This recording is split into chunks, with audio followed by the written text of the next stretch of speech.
Risk വിശാലമാകുവാൻ, അതും ഇതേപോലെ തന്നെ റിസ്ക് വിശാലമായിട്ടുണ്ടെങ്കിൽ ഇഷ്ടംപോലെ കണ്ടമാനം പൈസ വരും, കണ്ടമാനം വരുമാനം ഉണ്ടാകും എന്ന് തന്നെ ആവണമെന്നുണ്ടോ?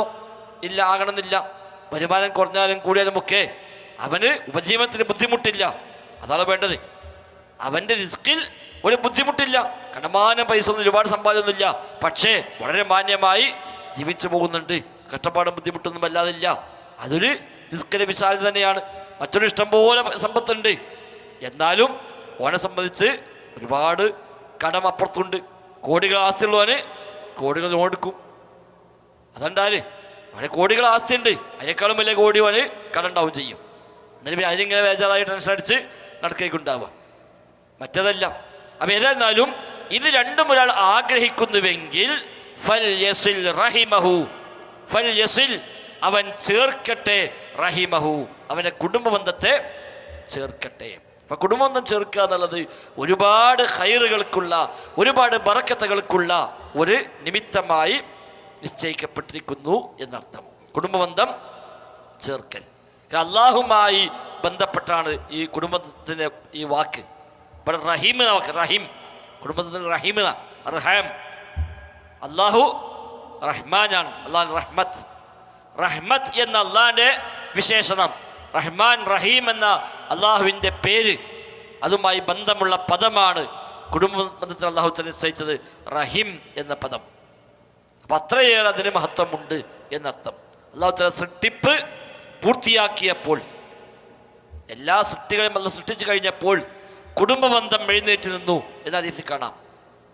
സൃഷ്ടിപ്പെല്ലാം പൂർത്തിയായപ്പോൾ കുടുംബബന്ധം എഴുന്നേറ്റ് നിന്നു. റബ്ബിനോട് പറഞ്ഞു, ആദാ മഖാമുൽ ആഇദി മിൻക, അപ്പം എന്നോട് കാവൽ തേടാനാണ് ഞാൻ നിൽക്കുന്നത്. മുറിച്ചു കളയപ്പെടുന്നതിൽ നിന്ന് ഒരു കാവൽ എനിക്ക് വേണം. അപ്പം അള്ളാഹ് പുറത്തു, നിനക്ക് തൃപ്തിയല്ലേ അൻ അസ്ല മൻ വസലക, നീയുമായി ബന്ധം ചേർത്തവനോട് ഞാനും ബന്ധം ചേർക്കാം, നീയുമായി ബന്ധം മുറിച്ചവനോട് ഞാനും ബന്ധം മുറിക്കാം, അത് പോലെ നിനക്ക് മതി റബ്ബേ എന്ന് കുടുംബബന്ധം പറഞ്ഞു. അപ്പം കുടുംബബന്ധം മുറിക്കുന്നവനോട് അള്ളാഹു ബന്ധം മുറിക്കും, കുടുംബബന്ധം ചേർക്കുന്നവരോട് അള്ളാഹു ബന്ധം ചേർക്കുകയും ചെയ്യും.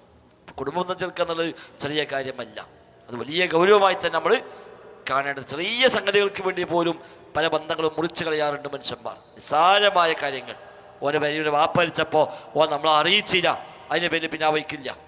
നമ്മൾ അറിഞ്ഞേക്കണ്, പക്ഷെ അറിയിച്ചിട്ടില്ല. നമ്മൾ അറിഞ്ഞിട്ടുണ്ടാവും, എന്നെ വിളിച്ച് പറഞ്ഞിട്ടില്ല, അതുകൊണ്ട് ഞാൻ അവിടേക്ക് പോകില്ല. അതിൻ്റെ പേരിൽ കൊല്ലങ്ങളും ഉണ്ടാക്കുന്ന മനുഷ്യന്മാർ. ഓൻ്റെ പേര് കല്യാണ്ടായപ്പോൾ പറഞ്ഞില്ല, ചിലപ്പോൾ തിരക്കിടെ സാധു മറന്നേക്കും. പല ലിസ്റ്റിട്ടപ്പോൾ ആദ്യത്തെ പേര് നമ്മളതേക്കും. പക്ഷെ ആ തിരക്കിനിടയിൽ വിട്ടുപോയി, നമുക്ക് ഉറപ്പം പറയാൻ നിൽക്കൂല, മറന്നാ വിചാരിച്ചാൽ ചെന്നാൽ മതി, അത്രയുള്ളൂ. അതിൻ്റെ പേരിൽ മാത്രം ബന്ധങ്ങൾ മുറിക്കുന്നവർ. പെരി വന്ന് ക്ഷണിച്ച കല്യാണത്തിന് ഫോൺ കൂടെ പറഞ്ഞത്, അല്ലെങ്കിൽ വൈകുന്നേരം പറഞ്ഞതാണ്, അതിനിപ്പോൾ നമ്മൾ പോകില്ല, എന്താ ഇപ്പോൾ നമ്മൾ തിരിക്കില്ല അറിയാം. അപ്പം പിന്നെ ഫോൺ കൂടെ പറഞ്ഞവർക്ക് വലിയ പ്രശ്നമൊന്നുമില്ല. മുമ്പൊക്കെ ഭയങ്കര സംഭവമായിരുന്നു.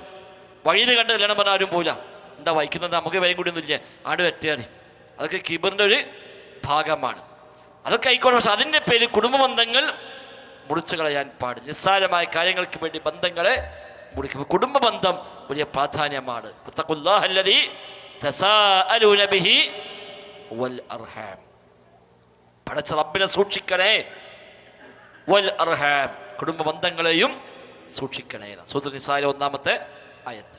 അല്ലാഹനെ സൂക്ഷിക്കണം, കുടുംബബന്ധങ്ങളെയും സൂക്ഷിക്കണം എന്ന്. അപ്പം അല്ലാഹനെ സൂക്ഷിക്കാൻ പറഞ്ഞാൽ അതിനെ കൂടെ എണ്ണി പറഞ്ഞ ഒന്നാണ് വൽ അർഹാം, കുടുംബബന്ധങ്ങൾ ചേർക്കണം, സൂക്ഷിക്കണമെന്ന്. അതുകൊണ്ട് എല്ലാ ബന്ധങ്ങളും വിളക്കി ചേർത്തി കൊണ്ടുപോകുന്ന വിശ്വാസിയുടെ ഒരു ഗുണം തന്നെയാണ്.